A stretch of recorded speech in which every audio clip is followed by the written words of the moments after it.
Hello, hello. Hello, how you doing? I am good. I am good. Yep. Yes, indeed. Another beautiful Thursday.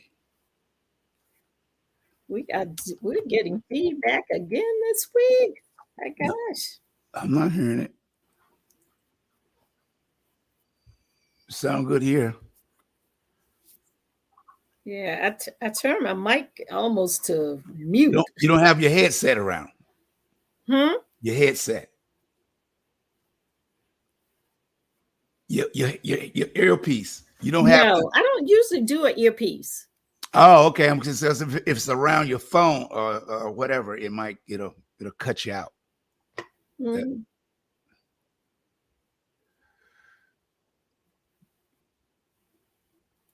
How about now? I can hear you well. I hear you. Can you hear me? Yes, I can hear you. Yeah, I hear you coming in clear. It's no static or anything. Yes. Yep. Um, okay, I don't hear it anymore. Oh, okay. Yeah, because I don't hear it at all. I didn't hear it at all. Okay. That's what I'm All saying. right. Well, it is Thursday. Yeah. And we are coming to you live from Virginia Beach, Virginia. And again, my name is Georgia F. Allen. This is GA for Justice, bringing you greetings each and every week. As always, we want to thank Mr. Henderson Vaughn, aka Captain 85, the Dream Maker, who opens up the airwaves to us so that we can talk to a listening audience and bring them a new and different conversation. And we always like to have a conversation for information, a conversation for transformation, and a conversation for correction. And that's important because a lot of times, especially now, we hear a lot of messaging going on. And many times, the messaging that is out there is not necessarily accurate. So we want to make sure that when we bring you information, that we try to make sure that that information is not only accurate, but it's a conversation where you can get something out of it and share it with others. With that being said, I'd like to introduce my guest to you for today. Our guest today is Mr. CALVERN Jackson Green. He is a professional in the automotive sales industry. He prioritizes God, family, community service, professional development, and a fundamental appreciation for living life to its fullest potential. These life tenets are visible in his professional and personal life. As a passionate advocate for accessible empowerment for change, he has served as a life coach and facilitator for churches, groups, and care facilities. Born and raised in San Diego. Hey, we got a California guy coming on with us today.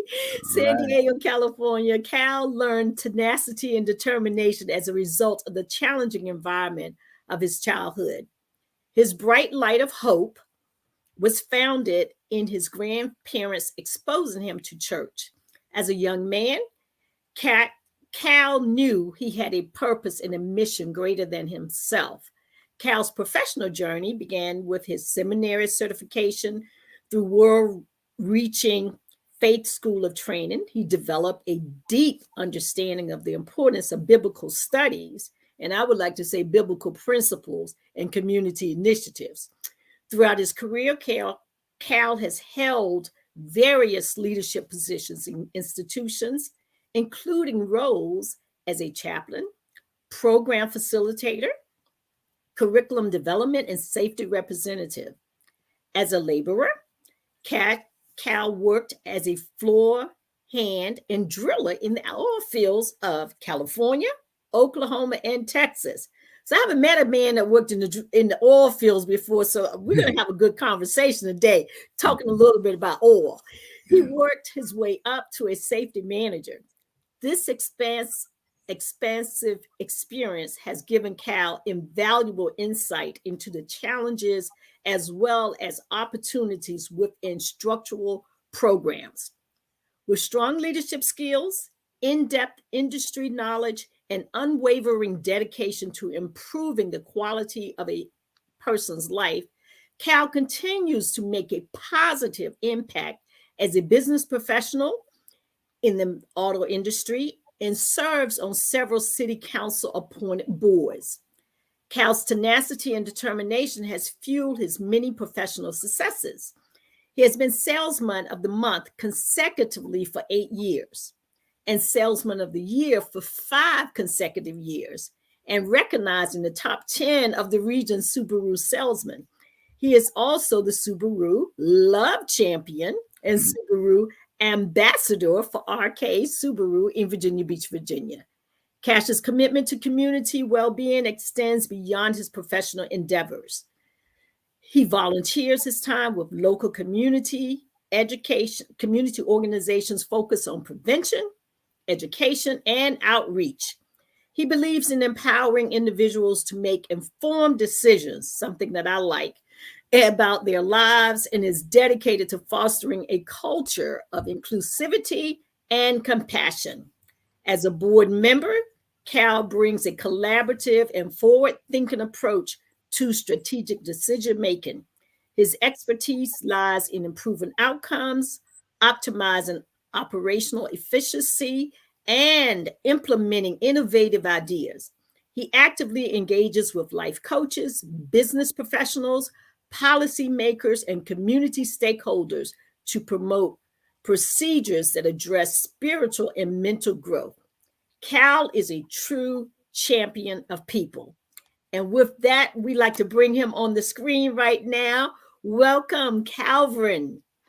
Thank you. I'm so glad to be here. I'm excited to share my life and my experience with the audience. I'm honored by you, Miss Georgia Allen. You know that, and very honored just to be here. Thank you. Well, thank you for accepting my invitation. Yeah, most definitely. You know, whenever I get a chance to be around positive leaders and leaders of change, I'm listening. I'm your humble servant. Teach me how I can better help the community.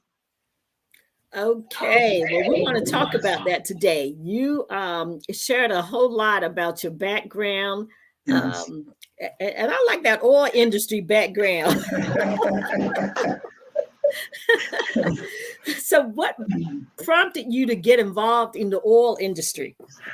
It was a way that, for one, I could make a little more money back then. You can make $20 an hour.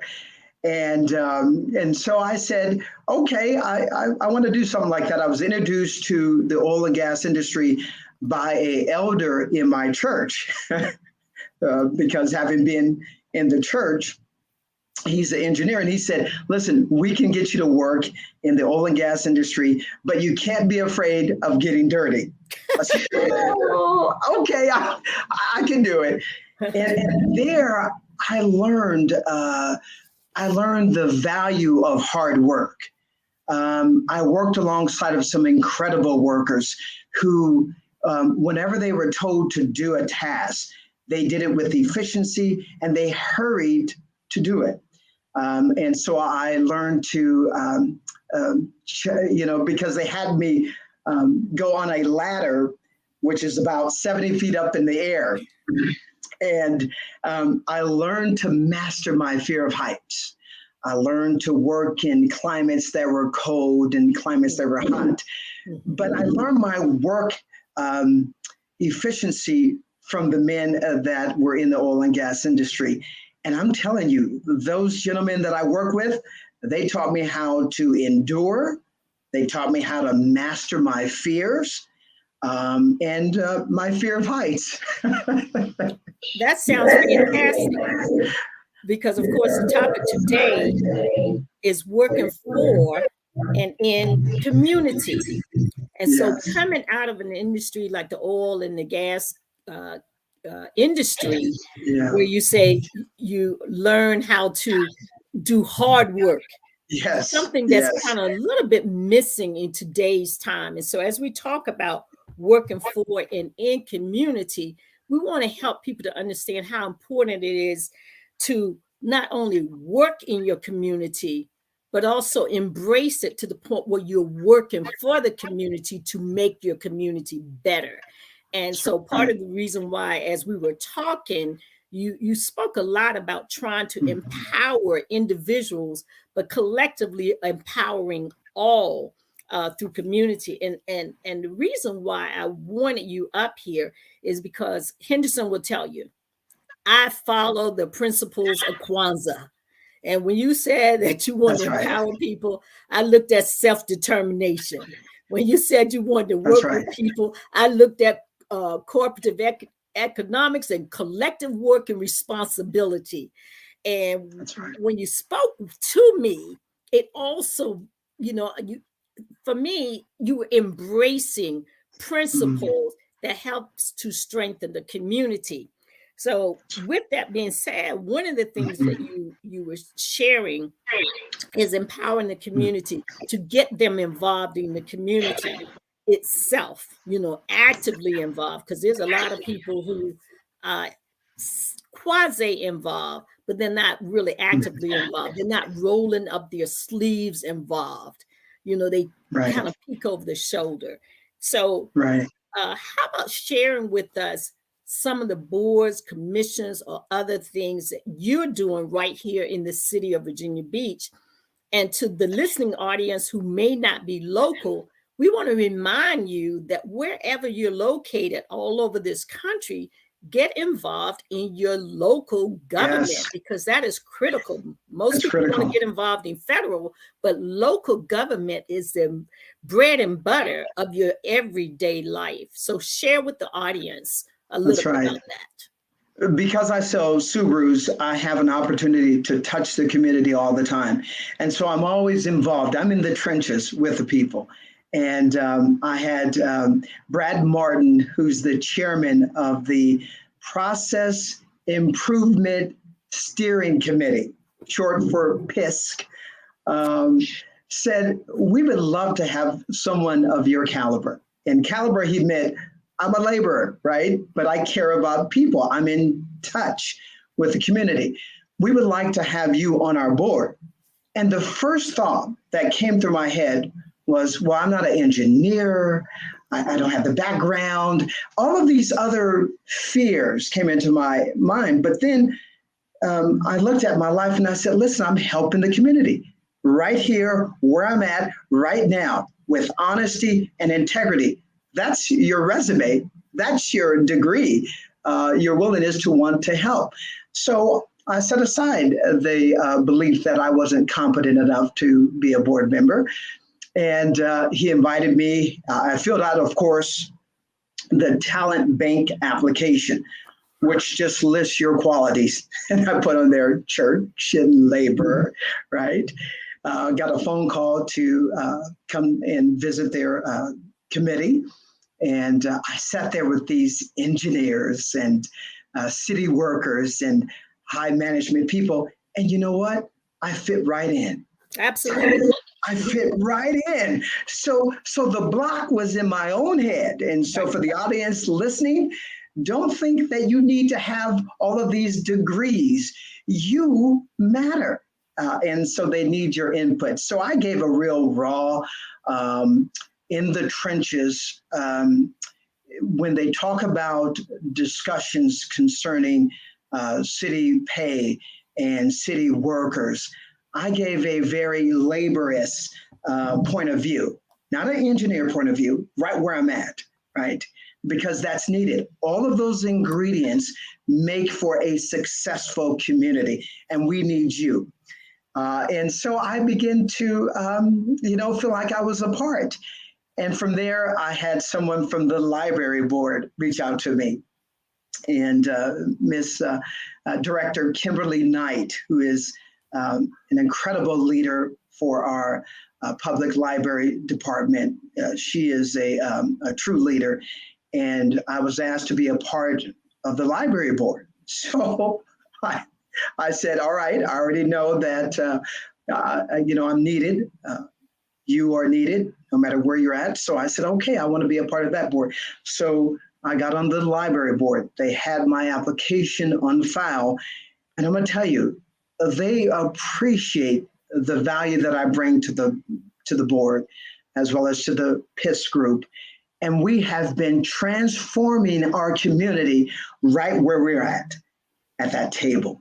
And so you can make the difference. We need you to make the difference. And that's critical. And, I like the fact that you're saying that pretty much anybody can fill out the resume Yes. that the city of Virginia Beach has. Your particular city, I always like to mention other particular cities because everybody that is listening to us are not necessarily in Virginia Beach. So I always say in your particular city, it may be another process, but know what the process is. That is so important, is that people know what their processes is. Again, the topic today is working for and in community.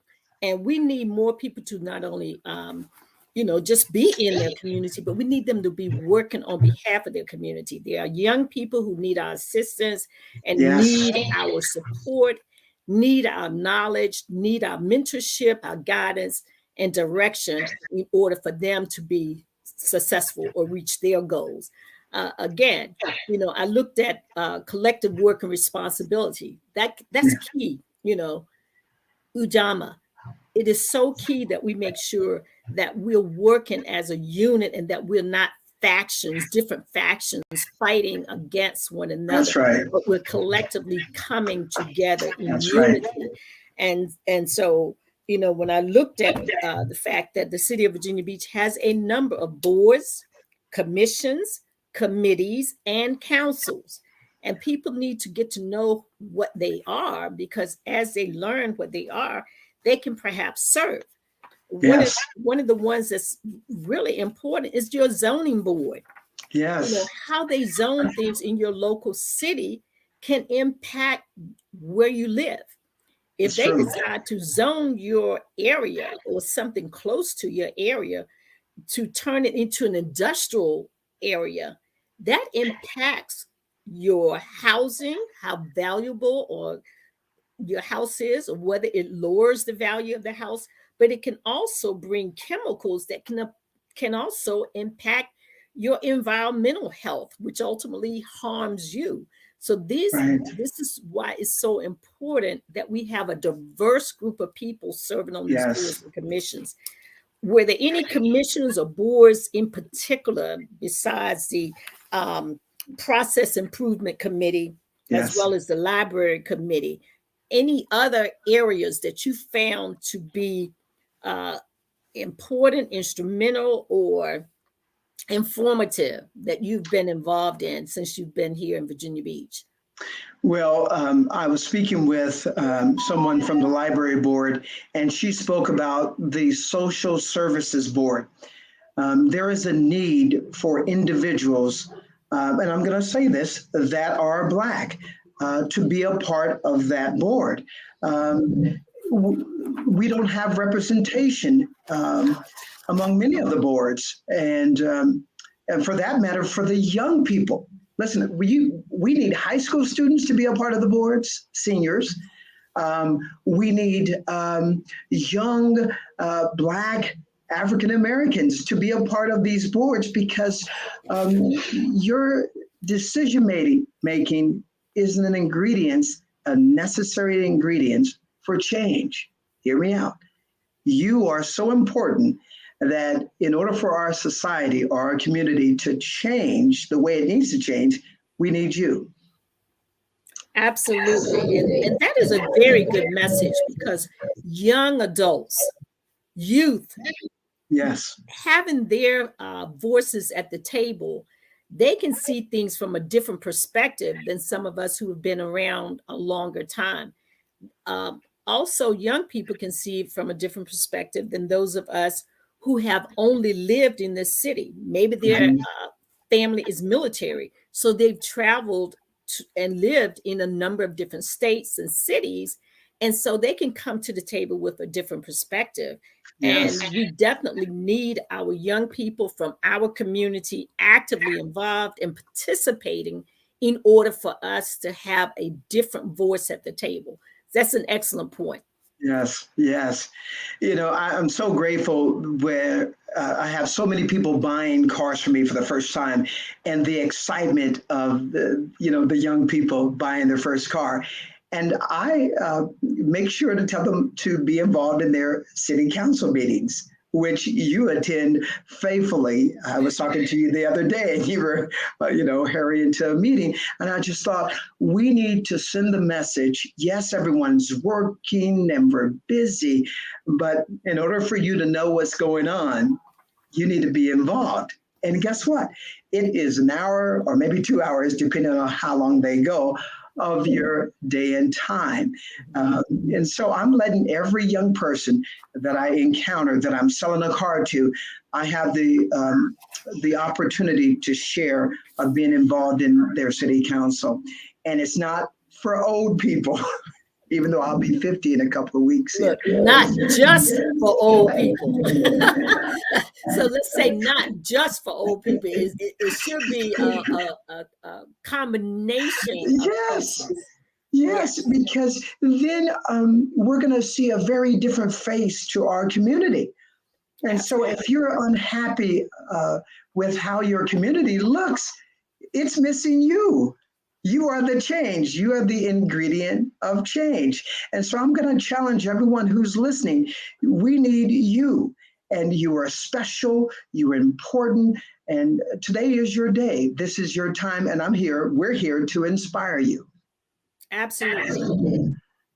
Absolutely. And there's a group called the Development Authority. Okay. Yes. And it's a 4-year term. If you're living in Virginia Beach, I'm just going to throw that out there. The Development Authority facilitates the expansion of the tax base through increased business investment. Mm-hmm. The success of this mission is dependent upon regional cooperation with respect to infrastructure, utilities, education, legislative issues, positive local, regional, national, and international identity of Virginia Beach as a location for business and public-private partnerships. Yes. Now, this is a key because a development authority can help determine what businesses can come to our city. And we have young people, our high schoolers, who are in the entrepreneurship program or in the nursing program. The people in the nursing program may want to see some new types of innovative health ideas come. People in the entrepreneurship program may want to see some type of technology coming into the city of Virginia Beach. Well, by having them sit at the table, that allows the city to listen to what are the things that our next generation would like to see, because they're going to be the ones that's going to be sitting behind the desk of the city council, the school board, and many of the other positions. Because keep in mind, we have, in addition to the council and the school board, we also have Commissioner of Revenue, City Treasurer. Yes. We have the mayor. Okay, yes. Those are the City Treasurer, the sheriff.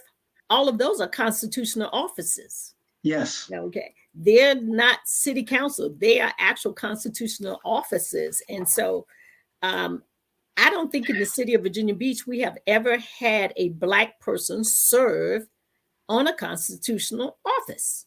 A constitutional office, not clerk of the court, not sheriff, not treasurer, not the prosecutor. We have a different name for it in the city of Virginia Beach. Right. But any of those positions, we have never had one Black person serve or get elected, because those are elected positions. Never had one Black person elected to those positions. So with that being said, if you're listening to us today, we're looking for potential candidates, and we're looking for potential candidates from all over the entire city. That's right. And the reason why I say all over the entire city, because we have 10 elected members to city council and 1 mayor. We have 10 elected, well, actually 11 elected school board members. Mm-hmm. We have, I believe it's 5 constitutional officers in the city of Virginia Beach. But now we also have, but in addition to that, we have state legislators. We have state senators. We have Congress people. So we want you to start now. Let's begin this conversation with you now. If you have any inkling of a possible interest in running for public office, let's begin that conversation now while you're in middle school and high school. Let's begin to have that conversation. With that being said, we got an election coming up on June 20th, I believe. So we need people going to the polls and voting in this primary election. Get involved. Absolutely. Absolutely. You know, I did the election board too. Huh? I was on the election board, not the election board. I actually worked at the election polls, and I did that for a year. I signed up, and I was assigned different polling places, locations to work, and that was a wonderful experience. I've got to meet people in my community. And I wanted to make sure that it was going to be ran with integrity and people that are responsible to the process. And I was able to witness that behind us. I can tell you, Virginia Beach, for the places that I was at, we ran it with integrity. And so I can tell you, we need you to be involved. And that was another process I did. I signed up. I went to a hour and a half training. They elected me to, or appointed me to go to a polling place. And I showed up early in the morning on my day off. And I think it was 6 in the morning. But I learned that work ethic from the oil and gas industry. I work pretty much every day. I take one day off, which is the first Wednesday of every month. If I'm not selling cars, I'm helping the community. I'm passionate. I believe that that I have a purpose. The purpose is to ignite the fire under our young people, as well as to people that are in their homes and they feel like they have no place and there's no value for them. I'm here to tell you today, there is a purpose and a value, and you have a place here in Virginia Beach or in your prospective city. Henderson, do you have any questions about guests today? Well, I'm listening because I'm enthused with what he's saying. You know, he's articulating things that the young people need to hear. The reason why I dress the way I dress, like I keep telling people, I'm not dressing for publicity. I'm dressing to draw attention to the way I look for young people. You get them engaged. And I've been watching the news the other night on Wavy TV 10, where they was interviewing an organization in Newport News of Hampton, and they was talking to the young people. And one of the things that the young person said, the reason why we have violence in our community and why you can't stop it, because young people don't trust you. And I've been preaching that ever since I've been doing what I do. Ever since the 70s, They don't trust you because you are people. They are so used to adults telling them things, and the next thing you know, the problem is still there. They are afraid. So when they cannot trust you, when they cannot talk to you, and depend on you to follow through with what you say, this is why we have the chaos. I tell this to every politician. I tell this to everything that I do. But in order to engage them, one thing you have to do when you talk to young people, you have to look them straight in the eye. That's right. If you do not look them straight in the eye and just say, well, will you do this? And tell them. And the last thing, after looking straight in the eye, you got to tell them this. Give me your word. That's right. If they give you their word, they will not break that word. Because that's the thing. It's called commitment. Right. Well, yeah, it's called commitment, but on the streets, in the hood, in the ghetto, it's called word is bond. Absolutely. That word bonds you to say, I'm committed now, like you say, but they have to trust you.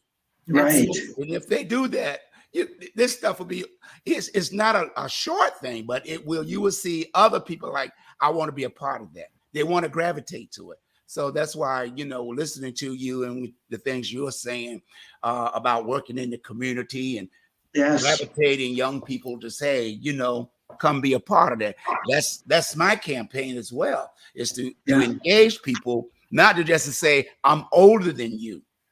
Right. You know, you got to listen to me and do what I say do, type of thing, that when you listen to them. But with me is, I'm just, they look like he's crazy. Why you walking around here with that hat on? You know, and like I tell people, I can shave this beard off tomorrow, but it's not about me. It's about what I represent. Okay. Let them know that I am your elder, and I'm looking not for your respect. I'm looking to give you respect as a young person. You know, so this is why I, you know, it's important with the things that you're saying and the things that you're trying to accomplish as well. Yes, sir. Well, on that, I would like to say what separated us at Subaru, where I work at, is we explain everything in a open dialogue. And there are no hidden secrets. There are no hidden agendas, because that's a part of my integrity. And so my customers know that when I speak to them, I'm speaking in honesty, openness, and transparency. And that's how I operate in my boards. I speak with honesty, openness, and transparency. And so you can count on my words because they're true. And you can see me the next day, I'm there. So I'm involved. These are not just words, they're action words. And that is critically important. That is so important, because what we find a lot of times is that there's a whole lot of talk, but there's nothing to show for the talk. And so that becomes something that young people are offended by and decide that they don't want to hear what you have to say. You know, I remember this old song. It said, "You talk too much, you wear me to death. You talk too much, you even talk about yourself. You just talk, talk, talk, talk. You just talk too much." And young people are sick of all the talk and no action behind the talk. And so it's important for us as adults, and those of us who are going into the senior year and the next senior year and the next senior year, it is critically important that when we're having these conversations with our young people, that we're listening. Right. Okay. That's because right. the reason why the young people are saying you don't hear me is because you appear to be listening, but you genuinely are not listening and hearing what they're saying, because you're answering the question before they even get the question out, because you're assuming that this is what they mean or that is what they're about to say, versus listening for understanding and clarity so that you can actually respond back to what they actually want to know. My wife just handed me this. She said, "Young people watch what you do, not what you say." Absolutely. Absolutely. And that is so very true. And so we have to check ourselves. You know, back in the day, they said, you better check yourself. That was so true. We do have to check ourselves to make sure that we're doing the things that we're supposed to do. Again, we had talked about you coming on so that you can talk about getting involved in our community and some of the things that can be done to become more actively involved, because a lot has to do with the fact that people decide that, yes, I want to get involved in something, but I don't want to put in the work. So again, today's show is about working for and in community. So you're going to have to put in some work. It is not about you just showing up. It's about you actually showing up, rolling up your sleeves, and getting busy. And in your local area, there's generally a planning commission. These are people who sit around the table and they plan out where businesses can go. You know, the development group, they kind of decide what type of businesses are going to come into your community. But the planning group, they look at how the city is laid out. Is there a spot where we can put you in? And then will you meet the zoning requirements? So now you got zoning over here, you got planning over here, you got development over here. So you have all of these pieces. And for our young people, yes, these are all career paths. that's Not right. necessarily ones that you want to stay in for the rest of your life, but you can use this as a means to move forward to perhaps entrepreneurship in terms of becoming a contractor, a grade That's A right. contractor. So today we have Mr. CALVERN Jackson Green here to kind of share with you. But we're Yes. trying to, it's kind of like a puzzle. And we're trying to Yeah. help you to fit these things together so that you understand what each one of these things can mean, Yeah. and can help you as you're looking at careers. Because we have a situation where we kind of get involved in the same types of careers, and we Right. never expand. We Right. never look beyond this little teeny tiny microcosm when we need our young people looking at any number of types of career paths.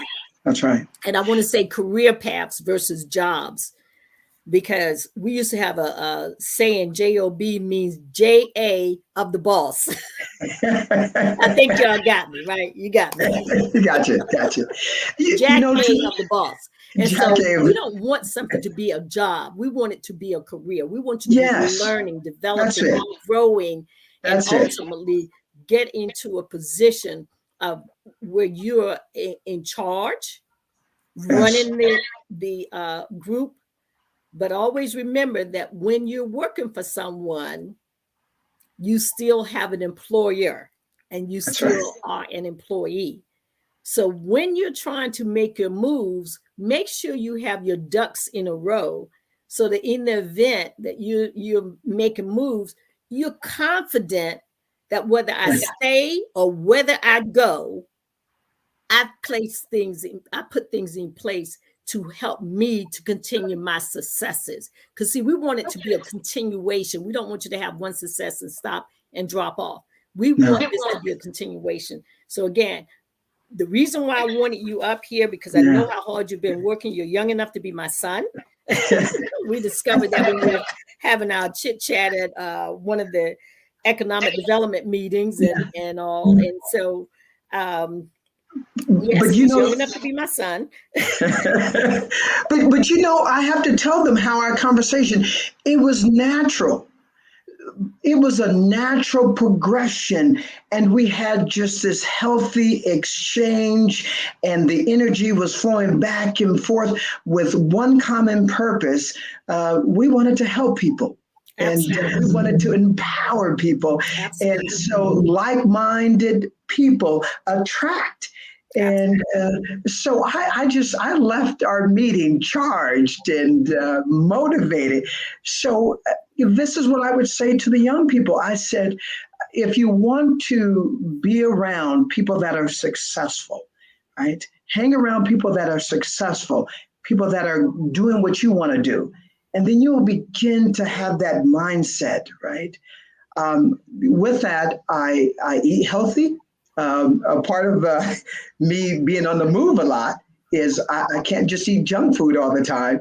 And so I drink alkaline water. I eat a keto-ish type diet, which my wife is laughing. So, but I do the things, I put in my body things that are beneficial so I can be motivated. And so it's not just mental and spiritual, but also physical. And we need you. And so get yourself together, be powered up, because we've got a job for you to do. So I just want to say thank you for that healthy exchange and being like-minded. Well, I want to thank you. I want to thank you because a lot of times, we hear of people or see people, and I can remember you saying, you know me. And I'm like, how do you know me? And you kept telling me that you knew me. Yes. And I'm sitting there going, but how do you know me? Because I don't flaunt who I am. Yes. I talk to people.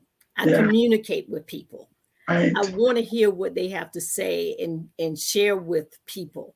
I try to make sure that I share with people and that I don't bombard them with this is the only way that something can be done. I want to hear what they have to say. So you sort of surprised me and you says, yes, I remember you. I know who you are. And I've seen you speak before city council.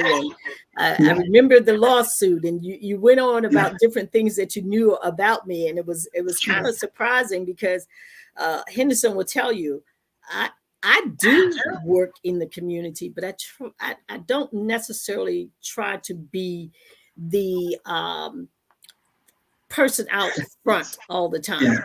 Right. I want the community to be the one who succeed in the things that I do, in the work that I'm doing.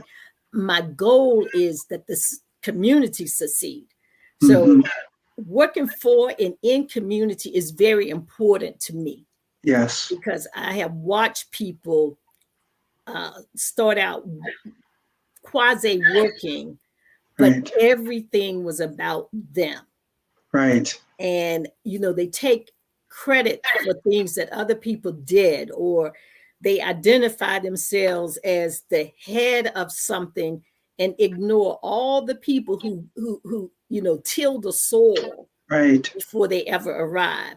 So critically important is working for and in community and working collectively. So again, Kwanzaa is something that I believe in. I believe that principles are so important. I think one of the things that has harmed us greatly is a loss of standards, a loss of principles, a loss of values. And for me, Kwanzaa sort of kind of, you know how you kind of get out of line and your parents would have to pull you back in and all. And so for me, Kwanzaa is it's almost like a thermometer that I use, a guidepost that I use. In addition, of course, to my scripture, I probably stayed in devotion this morning for about an hour and a half, because I wanted to make sure that I did not leave anything out, that I was purposeful when I started my day. And so again, I want to thank you for, the things that you have said about me, because I do things because I love my community. I love my people.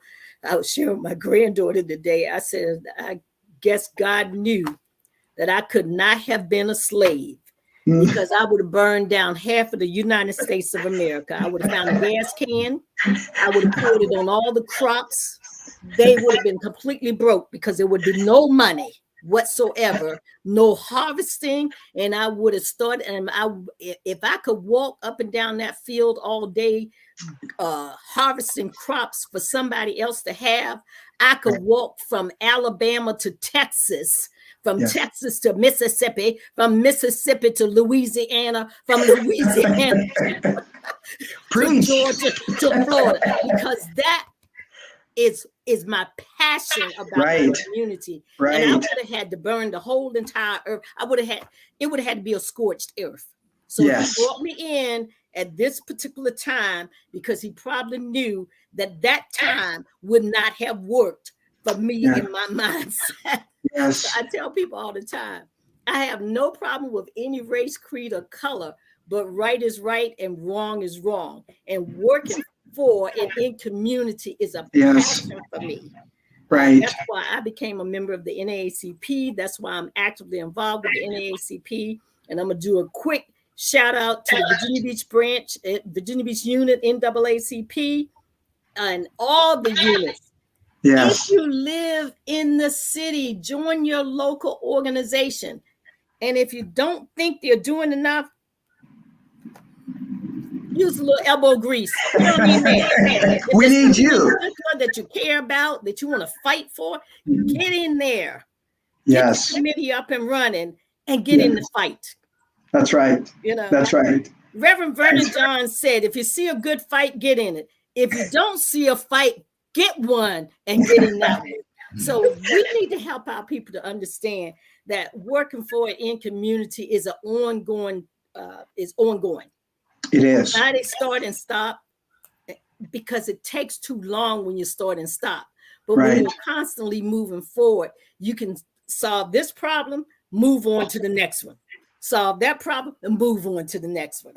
So, Cal, yes, I'm truly enjoying our conversation today because I think that our audience needs to hear this. America needs to hear this, and especially our Black community needs to hear that they're going to have to roll up their sleeves and they're going to have to go to work. That's right. A body in motion stays in motion. When my employer asks me to do something, I move quickly, efficiently. I'm there on the job and I'm going to do it efficiently. And so he's allowed me, my employer has allowed me to touch the community because of what I'm doing at work. And so it's evident that this isn't about me. This is about my community. And he can see that I'm community oriented and I care. And so like-minded people attract to other like-minded people. So my message is, listen, let's roll up our sleeve, like you were saying, and we've got work to do. I'm telling you, it's going to be an amazing year. And I'm just excited about the future because I just see the changes on the horizon. And it's just going to be incredible. And I'm grateful to be a part of it. You can't see the incredible thing unless you're a part of it. So we need you to be a part of it so that you can witness this amazing change that's taking place right before our very eyes. I agree with you 1,001%. I agree with you 1,001%. You also talked about being a facilitator, program facilitator, and developing curriculum. Talk a little bit about some of the curriculum that you have developed that has been instrumental and profitable to the community. So in California, we structured a program for men and women who were struggling with alcohol abuse and abuse and abusing their bodies. And so I came up with a program along with others that was, in a sense, a 12-step program, but using God as the focus. And it was very effective. It's still effective.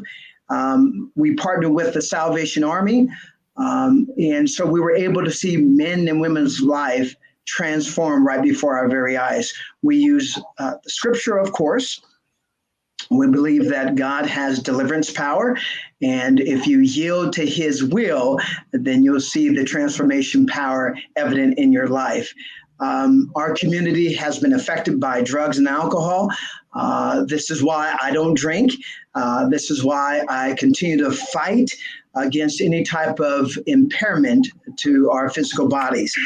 And most of it is they just need someone to talk to, that peer to peer. It's just a conversation.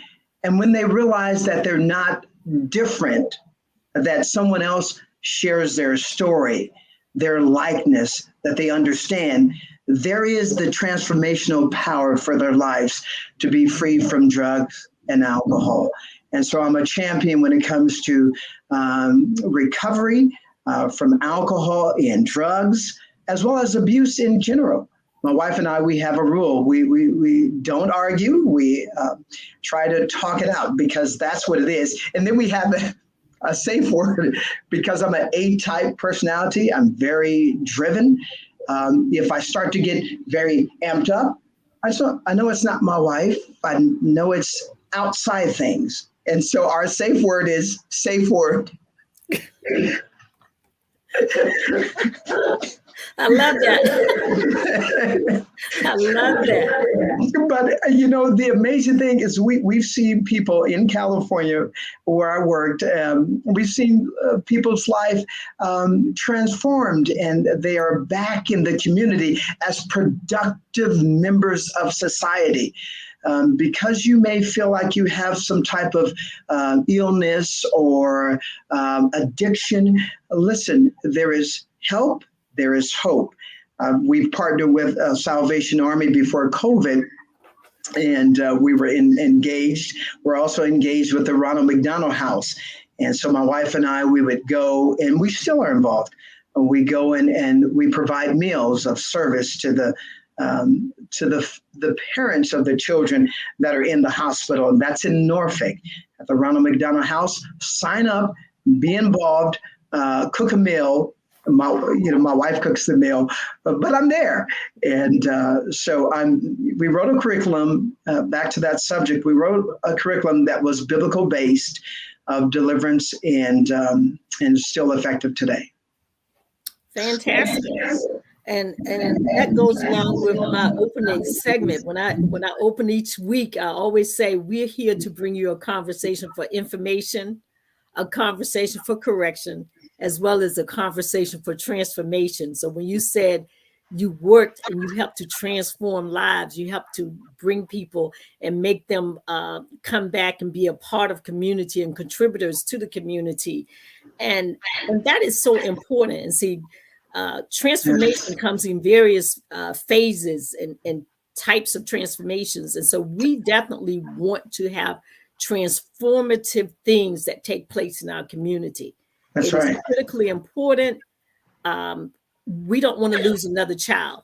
That's yesterday right. We heard of the shooting at the college campus for a high school graduation, where we lost two members of the same family, a father and a son, being there to son being there to graduate from high school, and this young man shot and killed them both. Well, we not only lost those two, but the third person, the young man, if he did not commit suicide, he's gone, because he's going to be in jail for the rest of his life.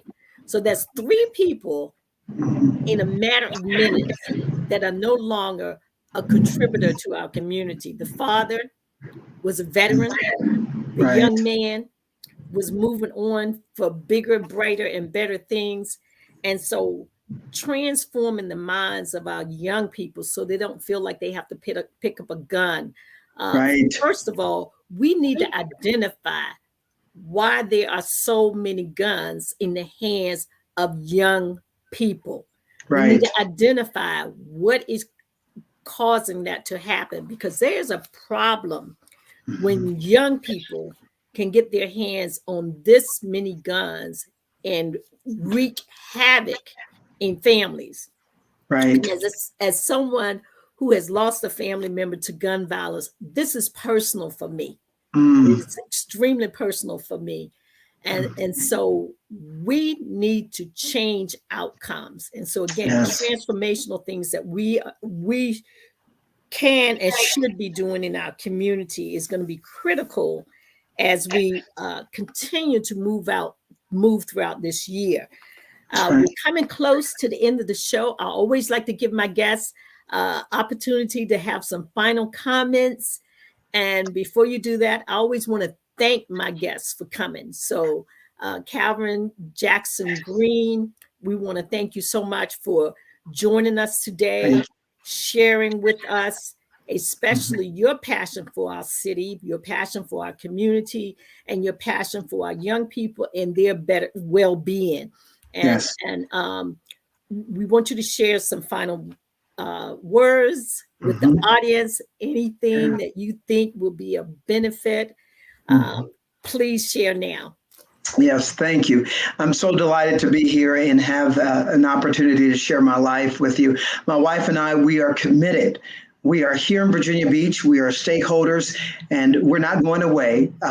We are going to let the world know, as well as our city, Virginia Beach, that when you see us at my dealership, which is our Tom Bates dealership, but at RK Subaru, stop in, say hi. I'm one of you, and you are one of me. And that's important for me. I believe right now my life goal is to transform lives. And because my life has been transformed, it is my duty to set in course the transformation for some young person or adult who is ready to be active in our community. Well, thank you again. Thank you so much for joining us today. And again, the topic was working for and in community. And those of you who know me, who have been around me any number of years, I've worked in civil rights. I do this because I love what I do. And I'm interested in people who are willing to come in and work in their community and try to make a difference, whether it's in the area of education, whether it's in making a difference in the area of finance, helping us to get debt free. That is important. Yes. Whether it's making sure that our young people have the right tools to be successful in the school system, because the school system was not designed for us to be successful.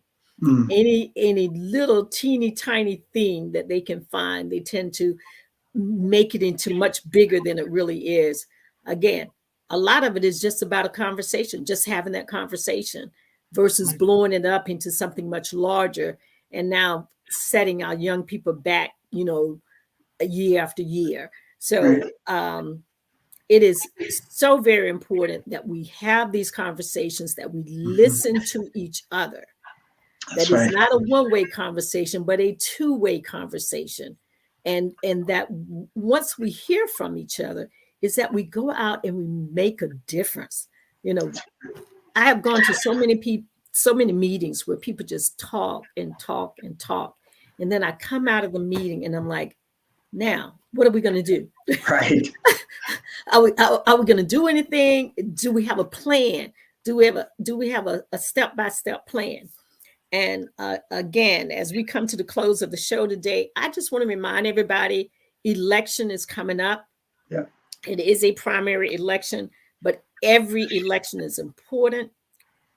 I'm a member of the NAACP, a proud life member of the Virginia Beach NAACP. I plan to go on and move up to a fully paid gold member of the NAACP, because that is important to me. And hopefully before I leave this earth, I'll be a diamond life member of the NAACP. And I'm a member. If you're not a member of the NAACP, please join. If you're listening today, I like to use the platform to make sure that I reach out to the community far and wide. Whatever city you're living in, please get in touch with your local unit of the NAACP and join them. That's right. Because we need you. And the larger our NAACP local associations are, the more power you have to push the agenda that is in the best interest of your community, to end some of the negative things that are taking place. So with that being said, it is my time to go. And I always enjoy having these conversations. Again, each week we have a conversation for information, conversation for correction, and a conversation for transformation. We're going to say so long to Mr. Calvin Jackson Green, and thank you so much for joining us. With that being said, it's off to Henderson. All right. Now, you've been listening for the past hour, GA for Justice, with your host, the community activist, Georgia Allen, and her guests. Don't forget to share this link with other people on your social media platform. And remember, we'll be back next Thursday, GA for Justice, from 12 until 1. Until then, thank you for listening and sharing. Bye-bye. Bye-bye.